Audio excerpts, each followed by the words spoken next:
শেষ হলো আজকের শেয়ার বাজার। জানিয়ে দেব শেয়ার বাজারের আজকের লেনদেন এবং সার্বিক পরিস্থিতি।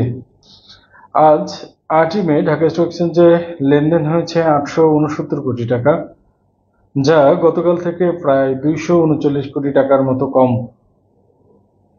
গতকাল লেনদেন হয়েছিল 1108 কোটি টাকা।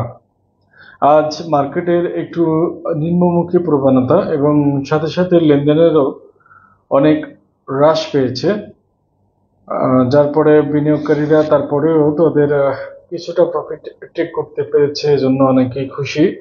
এখন জানিয়ে দেব আজকের লেনদেন হওয়া কোম্পানিগুলোর মধ্যে দর বৃদ্ধি পতনের অবস্থা। আজ লেনদেন হওয়া কোম্পানির মধ্যে দাম বেড়েছে 110টির, কমেছে 265টির এবং অপরিবর্তিত ছিল 54টি কোম্পানির শেয়ারের দাম। এবারে জানিয়ে দেব আজকের সূচক সম্পর্কে।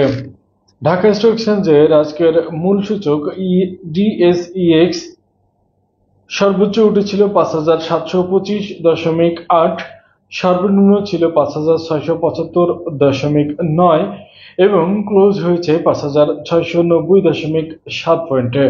আর আজকের ইন্ডেক্স কমেছে 34.